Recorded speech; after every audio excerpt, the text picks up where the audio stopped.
All right, so in this video, we'll be continuing our discussion of DNA and genetics. Specifically, we'll be looking at mutations. And a mutation is any permanent change to a DNA sequence. Now, I emphasize permanence because DNA polymerase has a certain error rate that I mentioned when we were discussing replication, that it makes errors, but it also catches and fixes most of those mistakes. And so we can't call those mistakes that get fixed mutations because they're not permanent. But a mistake that gets missed, that's not fixed, becomes a permanent change to the DNA sequence, and therefore becomes a mutation. And mutations can be passed from generation to generation if that mutation occurs in the DNA, in the cells that produce either egg cells or sperm cells that are involved in reproduction. If the mutation happens in any other cell in the body, then it cannot be passed on from generation to generation, because only the egg cells and sperm cells are responsible for carrying DNA from parents to children. But anyway, there are two types of mutations that we'll discuss, and that's the point mutation. And a point mutation is a single base pair change to a DNA sequence. So if we have a DNA sequence A, T, G, A, G, G, C, T, A, and let's say that when the DNA polymerase is moving along and replicating it, that it makes a mistake and we change that G to a C, that would be a point mutation. We've only changed one point along the DNA sequence. But we can also have what are called indels, which are insertion or deletion mutations. And so, again, we'll say we have a DNA sequence A, T, G, A, G, G, C, T, A, and a deletion would be if we just skip. That the DNA might be damaged and broken, and they stick the cell repairs the DNA, but it sticks these two ends together and it leaves out the stuff in the middle. And so, how to represent this? It becomes ATGCTA instead of the ATGAGGCTA. And so we've deleted a portion of that DNA. We could also insert a portion of DNA, and these indel mutations tend to be much more serious than point mutations. If a gene suffers an indel mutation, it will almost always disable that gene, that it will no longer function. Whereas a point mutation, the gene will oftentimes still be functional. And another thing we should remember about mutations is that, again, only about 2.5 to 5% of our DNA is made up by genes. So the other 95% of DNA, if the mutation occurs in that 95%, it has almost no effect on the genes. And so the mutation if the mutation is to affect a gene, then it has to hit that 2.5 to 5% of the DNA. And if it doesn't hit that small portion of the DNA, then it will have very little effect. And so when it comes to point mutations, that we end up having that most of these point mutations are also called silent mutations, because we have to remember, if we look at the genetic code, if we look at that table 13.1 in the book, we'll see that several amino acids have more than one codon that codes for that amino acid. And so a lot of times the codons will be very similar to each other. It might be AAA, AAG, AAU, AAC. They might all code for the same amino acid. And so if we have a sequence that says AAA, and we change that to AAG, then we really haven't changed anything, because they all code for the same amino acid. And so the protein that it produces will be unaffected.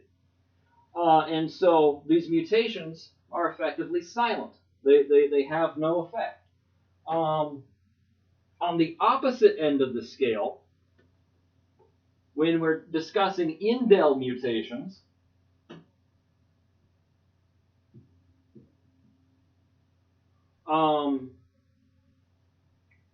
then we can get what are called frame shift mutations. And so this brings into this we have to introduce a concept called the reading frame. And again, if we're discussing an mRNA sequence, say AAU, AUG, AC, AGCC, UUC, where each one of these is one codon.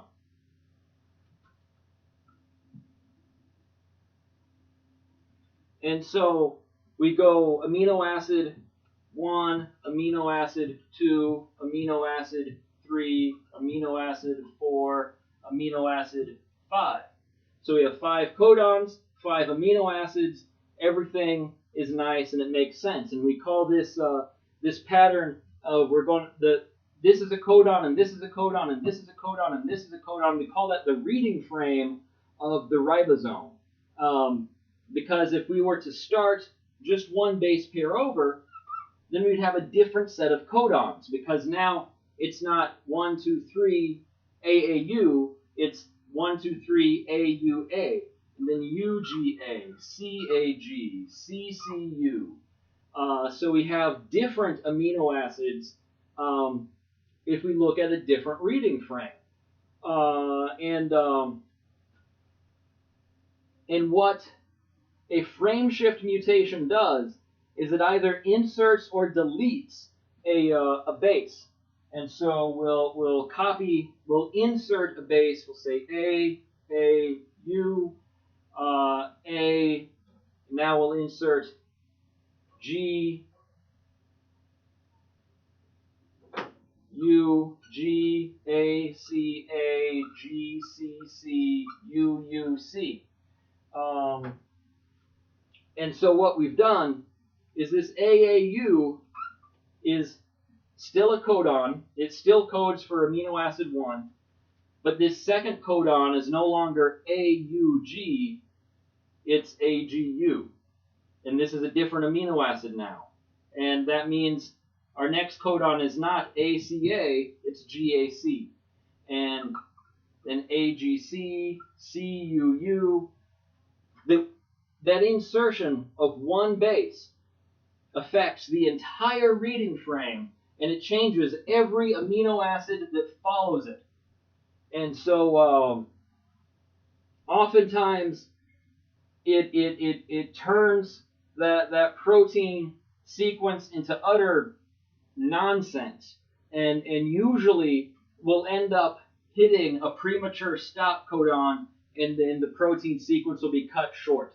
And so these frame shift mutations can be very dangerous because they can essentially destroy an entire gene and its ability to produce functional protein.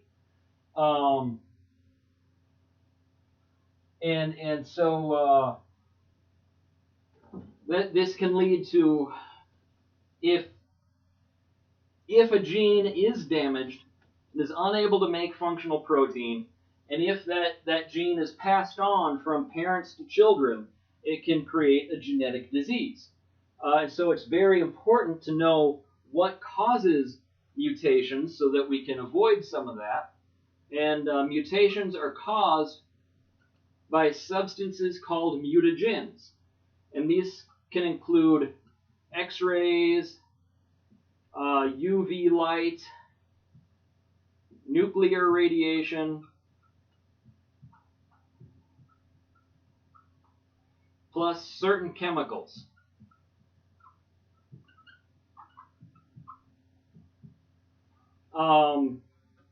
And so the mutagens are phenomenon that can damage the DNA and induce mutations.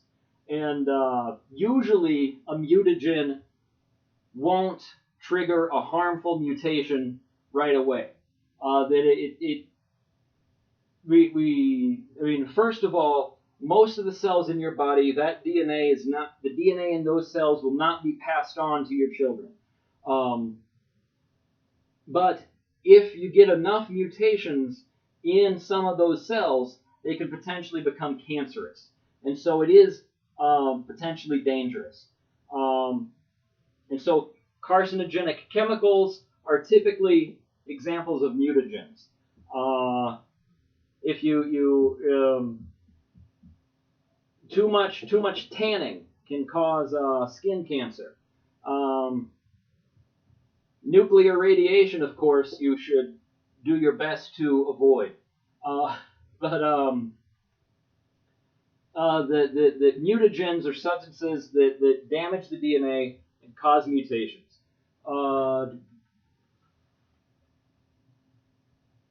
And oddly enough, many of these same mutagens that can cause mutations that cause cancer are also useful for fighting cancer, because the idea is that we're going to take those cancer cells and we're going to slam them with so many mutations that they cannot survive, and so the cancer cells die off, and your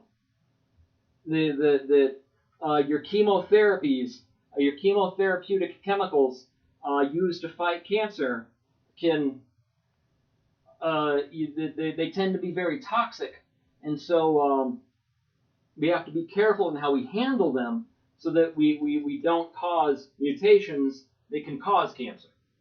So this is a very brief introduction to mutations in genetics.